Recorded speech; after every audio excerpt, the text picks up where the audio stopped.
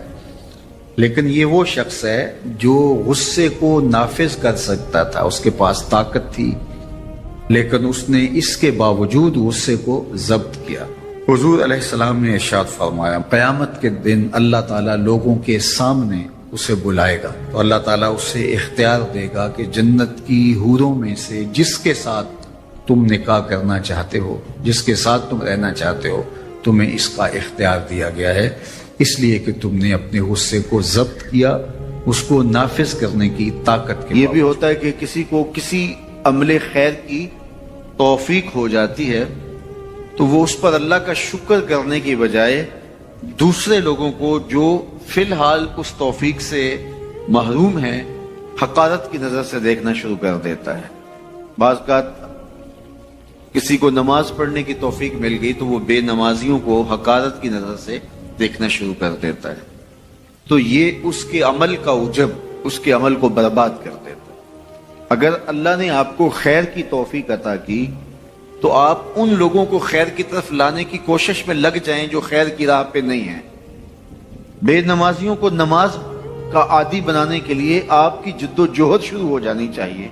کہ یہ خیر مجھے نصیب ہوا تو اس کو بھی نصیب ہو جائے، نہ یہ کہ آپ کسی کو حقارت کی نظر سے دیکھیں اور خود پسندی کے مرض میں مبتلا ہو جائیں کہ دیکھو میں نمازی ہوں اور میرے پاس یہ ہے اور فلاں کے پاس یہ نہیں ہے۔ تو اس پر اللہ کا شکر ادا ضرور کیجئے کہ اللہ نے مجھے توفیق عطا کی، لیکن کسی کو حقیر جاننے کی بجائے اس کو خیر کی راہ پہ لانے کی کوشش کریں، تو یہ آپ کے صالح اعمال کی قبولیت کا ذریعہ بن جائے گا۔ نہیں تو اگر ریا شامل ہو گئی تو عمل برباد، اگر تکبر آ گیا تو اللہ کو تو پسند ہی نہیں ہے، اگر عجب پیدا ہو گیا تو عمل کا نتیجہ آپ کو نصیب بھی نہیں ہو سکے گا۔ اس لیے عمل خالص ہو، صرف رضائے الہی کے لیے ہو، وہ عمل مرد نے کیا ہے یا عورت نے کیا ہے اس سے غرض نہیں ہے، شرط ہے کہ ایمان کے ساتھ اس نے صالح اعمال کا ذخیرہ جمع کیا ہے تو اس کو اللہ تعالیٰ جل شانہ ستھری، پاکیزہ، مطمئن اور خوبصورت زندگی عطا کرتا۔ اب وہ خوبصورت زندگی حیات طیبہ کیا ہے تو سنیے، حضرت سعید بن جبیر رضی اللہ تعالیٰ عنہ فرماتے ہیں کہ حیات طیبہ سے مراد الرزق الحلال ہے۔ اللہ جل شانہ جس کو پاکیزہ اور ستھری زندگی عطا کرتا ہے اس کو رزق حلال عطا کرتا ہے۔ حلال رزق کا نصیب ہو جانا ایک خوبصورت زندگی کا نصیب ہو جانا ہے، کیونکہ حلال میں طمانیت رکھی گئی ہے۔ ایک شخص جتنا بھی حرام رزق اکٹھا کر لے اس کو اس سے طمانیت باطن، سرور باطن نصیب نہیں ہو سکتا، اس کے اندر اطمینان اور قرار نہیں آ سکتا، کیونکہ حرام میں یہ ہے ہی نہیں۔ تو حلال تھوڑا بھی مل جائے لیکن ہو حلال، وہ باطن کی طمانیت کا سبب ہے، اندر کی روشنی کا ذریعہ ہے، اور ایک سرشار، مطمئن، خوبصورت اور خوشگوار زندگی کی ضمانت ہوتی ہے رزق حلال۔ اللہ ہم سب کو اپنی جناب سے رزق حلال ہی نصیب کرے، اور اگر ہم سچے دل سے یہ عہد کر لیتے ہیں کہ اللہ ساری زندگی تو ہمیں رزق حلال ہی دینا اور ہم بھی ساری زندگی حرام کے ایک لقمے سے بھی اپنے آپ کو محفوظ کریں گے، اللہ آپ کے لیے حلال کے راستے کشادہ کر